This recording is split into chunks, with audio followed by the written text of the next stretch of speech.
사랑하는 성도 여러분, 예수님 부활하셨습니다. 할렐루야. 아멘. 예수님이 부활하심으로 사망 권세를 이기셨습니다.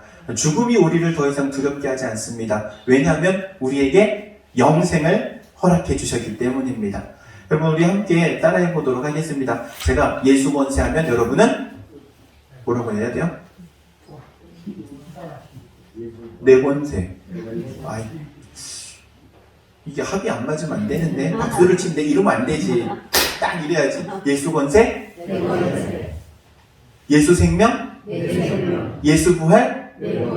예수님께서 부활하시는 것은 예수님 혼자만의 이야기로 끝나는 게 아니에요. 오늘 예수 그리스도를 믿는 우리에게 그분의 생명이 그대로 주입되는 거예요.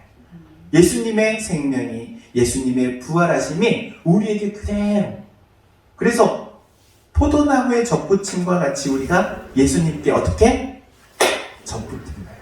할렐루야. 아멘. 그래서 부활절은요, 기독교의 최고의 절기예요. 그리고 최고의 날이기도 합니다. 할렐루야. 예수님께서는요, 온 인류를 위해서 구원의 문을 활짝 열어놓으셨어요. 영생의 문, 생명의 문을 활짝 열어놓으셨어요. 그리고 누구나 다 들어오라고 초대하세요. 그런데 놀라운 사실은 구원의 문은 활짝 열려있지만 모든 사람이 그 구원의 문을 통과하는 것은 아니라는 거예요. 왜냐하면 믿지 못하게 방해하는 것이기 때문에 그렇습니다. 첫 번째는요, 내 지식, 내 경험, 그리고 내가 가지고 있는 것이 고정관념이 되어서 이 믿음을 받아들이지 못하게 방해하기 때문에 그래요. 구약성경의 핵심 메시지는 이겁니다. 구원자이신 메시아이신 이 예수님을 보내주시겠다는 약속. 하나님께서 이스라엘 백성들에게 구원자를 보내주시겠다 약속하세요. 온 인류를 위한 메시아를 보내주시겠다 이 약속. 그리고 구약성경의 이스라엘 백성들은 그 약속의 말씀을 계속해서 받고 그리고 떠올리고 그 약속의 말씀을 붙들면서 기다려요. 기다리던 그 메시아가 오신 거예요. 그런데 하나님께서 예수님을 이 세상의 모든 죄를 대신 지고 가실 하나님의 어린 양으로 예수님을 보내주셨는데 사람들은 그걸 모르는 거예요.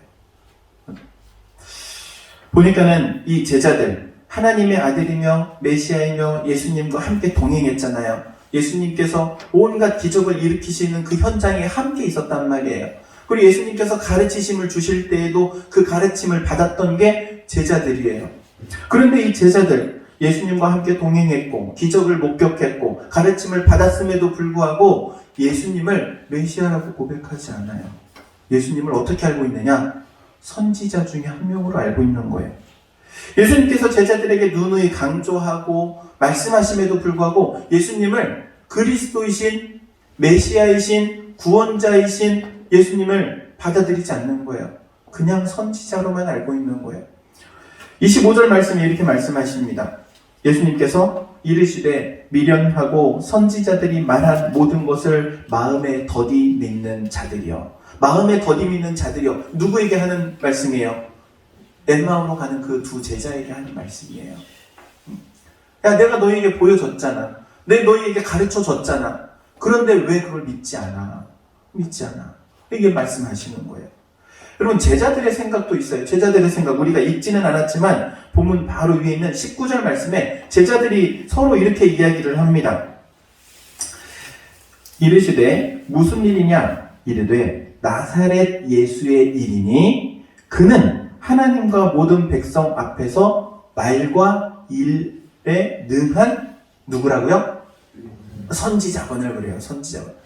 예수님을 따라다녔잖아요. 공생애 사역 기간 동안 3년 동안 따라다니면서 그들이 맺은 결론이 무엇이었냐면은 예수님은 말과 일에 능력이 있는 선지자입니다.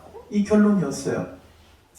한번 생각해 보시기 바랍니다. 제자들이 바란 구원자의 모습은 지금 이스라엘 백성들 식민지 상태에 있잖아요. 로마가 압제를 하고 있어요. 거기에서 해방시켜줄 혁명 지도자를 원했던 거예요. 우리를 해방시켜주고 우리를 자유케 해줄 그런 능력이 있는 지도자로서의 선지자를 원했던 거예요. 그래서 예수님을 볼 때마다 야, 능력이 있으니까 분명히 우리를 로마로부터 자유하도록 만들어 주실 거야. 여러분 한번 생각해 보시기 바랍니다. 마태복음 16장 10절에 보면 베드로의 신앙 고백이 있어요. 그 베드로의 신앙 고백은 예수님과 베드로 둘 관계에서만 일어나는 일은 아니에요. 왜냐하면 그 자리에 함께 누가 있었어요? 제자들이 다 함께 있었단 말이에요. 제자들이 다 함께 있는 자리에서 가이사랴 빌립보에서 예수님의 질문, 너희는 나를 누구라 하느냐라는 질문에 베드로의 대답이 이렇게 대답해요. 주는 그리스도시요 살아계신 하나님의 아들입니다. 이렇게 대답하죠. 그리고 그 자리에서 이 베드로를 예수님께서 칭찬하시고 인정하시고 천국 열쇠를 주시겠다 약속하시고, 아니 그렇게까지 예수님께서 말씀하시고 가르쳐 주셨음에도 불구하고 그러한 고백은 온데간데 없는 거예요. 예수님을 그냥 단순히 선지자 중에 한 명으로만 보고 있는 거예요. 사람들은 복음을 받아들일 때 그냥 있는 그대로 받아들이지 않으려고 해요. 자기 방법대로 자기 방식대로 받아들이려고 해요. 고린도전서에 보니까 이렇게 말씀해요. 유대인들은 표적을 구하고 헬라인은 지식을 구한다. 각각 구하는 게 달라요. 우리가 구하는 것은 예수 그리스도의 부활의 생명인 줄로 믿습니다. 그런데 세상 사람들은요, 다른 걸 원해요. 내가 이번에 로또 1등만 당첨되면 내가 예수 믿겠습니다 하는 사람들이 많아요. 내가 지금 힘들고 어려운 일이 있는데 내가 이 문제 하나님이 해결해 주시면 내가 예수 믿어볼게요 하는 사람들이 많아요. 그런데 하나님께서는 우리에게 그것보다 더 큰 영생의 복을 먼저 주심을 믿어야 합니다. 하나님께서 원하시는 것과 사람이 생각하는 게 너무나도 다른 거예요. 그렇기 때문에 우리는 항상 경계해야 할 게 있는데 그게 바로 내 생각이라는 거예요. 내가 가지고 있는 경험, 내가 가지고 있는 지식. 이게 마치 고정관념과 같아서 딱 한 번 바뀌면 움직이질 않아요. 이 고정관념이라는 것은 마치 배에 이 닷과 같아요. 닷. 배에 닷을 한번 탁 내려놓으면 배가 아무리 거센 바람이 불어도 움직이지 않죠. 그냥 다 고정돼 있어요. 아니 풍랑을 만나서 배가 침몰할지언정 움직이진 않아요. 다시 탁 내려가 있으면. 고정관념이 그래요. 고정관념이 한번 딱 자리 잡으면요, 예수 그리스도의 복음을 그냥 그대로 있는 대로 받아들이지 않아요. 왜? 내 생각과 다르니까, 내 경험과 다르니까, 내 지식과 다르니까. 내가 가지고 있는 것과 다른 것을 도무지 받아들이려고 하지 않는 거예요. 제자들이 그랬던 거예요. 제자들이 추구했던 예수 그리스도는요, 자신들을 로마의 압제로부터 해방시켜줄 사람을 요구했기 때문에 그렇죠. 그리고 또 믿음으로 나아가지 못하게 하는 두 번째 이유가 있어요. 바로 영적인 눈이 가려져 있기 때문에 그래요. 눈이 가려져 있어서 볼 수 없는 거예요. 여러분, 예수님의 십자가는 우리의 모든 죄를 용서하는 십자가입니다. 대속의 십자가입니다. 믿으십니까? 예수님의 십자가는요, 그래서 하나님의 사랑이며 또한 용서이며 은혜입니다. 그리고 또한 예수님의 부활은 생명입니다. 죽음으로 끝나는 게 아니라는 것을 우리에게 알려주시는 거예요. 이후에 영원한 생명이 있음을 우리에게 가르쳐 주시는 거예요. 그래서 예수님의 부활은 생명입니다. 예수님의 십자가와 예수님의 부활이라는 이 두 개의 사건이 우리에게 주시고자 하는 것은 너무나도 분명해요. 하나님의 사랑과 은혜와 영생을 주시는. 할렐루야, 아멘. 그런데 영적인 눈이 가려져 있으면 이걸 보지 못하는 거예요. 예수님은 제자들에게 하나님의 방법이 십자가임을 가르쳐 주시잖아요. 계속해서 말씀하세요. 오죽하시면 잡히시던 날 저녁에까지 말씀하세요. 성만찬을 제정하시면서 십자가를 먼저 예표하세요. 자신의 몸이 찢어질 것을, 자신의 피 흘릴 것을 말씀하시는 거예요. 성만찬. 예수님께서 잡히시던 날 그 저녁에 이루어진 사건. 이 성만찬을 제정하실 때 예수님께서 떡을 떼사 그랬잖아요. 이 떡을 뗀다는 게 우리가 먹는 그런 떡은 아니에요. 우리가 먹는 떡은 쫄깃쫄깃하고 부들부들하잖아요. 그런데 이 이스라엘은 이제 우리가 번역하기를 떡이라고 번역을 했지만 이 빵이에요, 빵. 빵은 뭐 카스테라 빵도 있긴 하겠지만은 유대인들이 먹는 빵 두 가지로 크게 구분을 하면 유교병, 무교병이 있어요. 누룩을 넣은 빵, 부들부들해요. 발효를 시켜가지고 부풀어 오르니까. 근데 무교병은요, 그냥 밀가루 반죽을 그대로 구워낸 거예요. 그래서 이거는 딱딱해요. 꼭 크래커처럼, 비스켓처럼 참크래커 있죠? 이런 것처럼 딱딱해요. 예수님께서 잡히시던 밤, 그때가 이제 6월절의 절기가 시작해요. 이제 무교절 기간이 되는 거예요. 그래서 이 무교병으로 떡을 떼는 거예요. 떡이라고 하기보다는 딱딱한 빵이죠. 이것을 떼면서 말씀하세요. 뗀다라는 게 이 부서지는 거예요. 탁 부시면서 말씀하시기를 이것은 내 몸이다. 그래요. 예수님께서 십자가에서 자신의 몸이 찢겨질 것을 지금 교보제를 통해서 알려주시는 거예요. 볼 수 있도록. 빵을 부시면서 이것은 내 몸이다. 내가 너희를 위해서 찢겨야 하는 내 몸이다. 말씀하시는 거예요. 포도주 따라주면서 이것은 내 피다 그러죠. 포도주 색깔이 무슨 색깔이에요? 피하고 색깔이 비슷해요. 붉은색 자줏빛. 이 피를 흘릴 것을 제자들에게 말씀하세요. 하나님의 방법은 십자가임을 예수님께서 계속해서 강조하셨고 말씀하셨고 성만찬을 통해서 교보제를 통해서까지 보여주셨어요. 그럼에도 불구하고 이 제자들은 십자가라는 방법을 전혀 알지 못해요. 깨달을 수 없는 거죠. 그래서 결국에는 예수님께서 부활하신 후에 제자들에게 찾아오셔서 그 가르침을 다시 주세요. 그게 26절이에요. 26절 말씀 제가 읽도록 하겠습니다. 그리스도가 이런 고난을 받고 고난을 먼저 받는 거예요. 십자가를 먼저 지신 거예요. 십자가를 통해서 죽임을 당하는 거예요.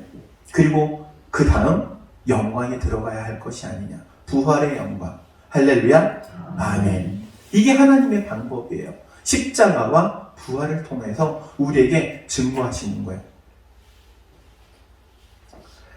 여러분, 전 세계인이 함께 즐기는 축제와 같은 절기가 있어요. 언제죠? 성탄절이에요. 크리스마스. 전 세계인의 축제라고 하잖아요. 그리고 이 성탄절 때 어떤 인사를 하죠? 메리 크리스마스. 메리 크리스마스 뜻이 뭐예요? 모르면 안 되는데 성탄절 얘기 다시 드려야겠다. 메리 크리스마스는요, 라틴어의 어원을 두는데 이런 의미를 가지고 있어요. 메리는 미사의 의미를 가지고 있어요. 미사. 지금 천주교도 미사라고 말을 하죠. 예배예요. 그리고 크리스마스는 그리스도예요. 그리스도의 날이에요. 그러니까는 예수님의 탄생하신 그리스도의 날 뭐 하자는 거예요? 예배하자는 거예요. 메리 크리스마스는 그래서 우리 예배합시다 라는 인사말이에요. 원래. 그런데 사람들은 몰라. 세상 사람들은 그 의미도 모르면서 그냥 뭐라고 인사해요? 메리 크리스마스. 그리고 즐겁게 보내요. 성탄절은 그렇게 즐겁게 보내는데 부활절은요, 그렇지 않아요.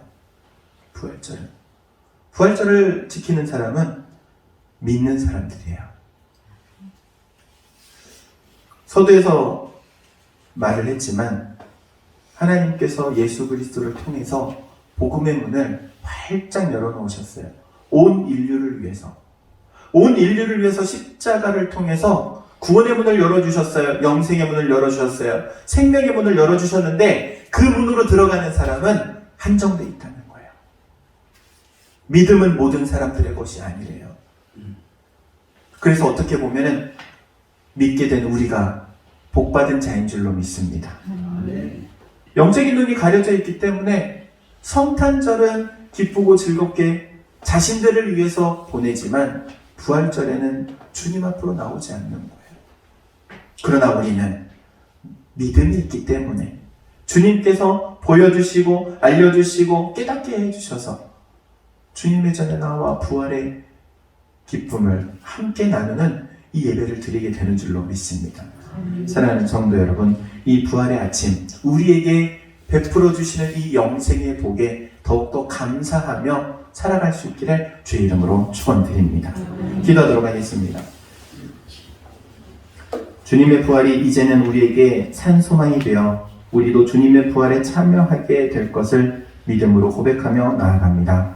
영원한 생명의 소망을 품고 세상에서 빛과 소금의 역할을 감당하며 나아가는 저희가 되게 하옵소서. 예수님의 이름으로 기도하옵나이다. 아멘.